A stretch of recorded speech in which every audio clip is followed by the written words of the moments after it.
ജാർഖണ്ഡ് ഗ്രാമവികസന മന്ത്രി അലംഗീർ ആലം ഇഡിക്ക് മുന്നിൽ ഹാജരായി. റാഞ്ചിയിലെ ഇഡി ഓഫീസിലാണ് ഹാജരായത്. അലംഗീർ ആലത്തിന്റെ സഹായിയിൽ നിന്ന് 34 കോടി രൂപ പിടിച്ചെടുത്തതിന് പിന്നാലെയാണ് ചോദ്യം ചെയ്യൽ.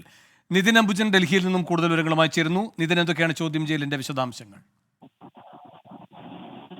വേണു, ഗ്രാമവികസന വകുപ്പുമായി ബന്ധപ്പെട്ട വിവിധ നിയമനങ്ങൾ സംബന്ധിച്ച് അന്വേഷണം നേരത്തെ തന്നെ ഇഡി ആലംഗീർ ആലത്തിനെതിരെ നടത്തുന്നുണ്ടായിരുന്നു. ഇതിനിടയിലാണ് ആലംഗീർ ആലത്തിന്റെ അനുയായികളുടെ വീട്ടിലടക്കം ഫ്ളാറ്റിലടക്കം റെയ്ഡ് നടത്തിയത്. ഈ റെയ്ഡിൽ 34 കോടി രൂപയാണ് ഇഡി പിടിച്ചെടുത്തത്.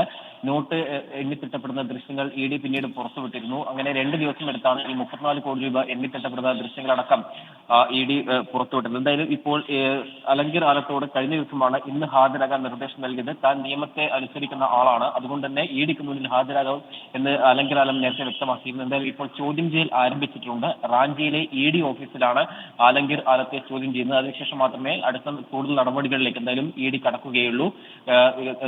സംസ്ഥാനത്തെ ഗ്രാമവികസന മന്ത്രിയാണ്, കോൺഗ്രസ് നേതാവാണ് അലംഗീർ ആലം. നിതിൻ അംബുജനാണ് ഡൽഹിയിൽ നിന്നും വിവരങ്ങൾ നൽകിയത്.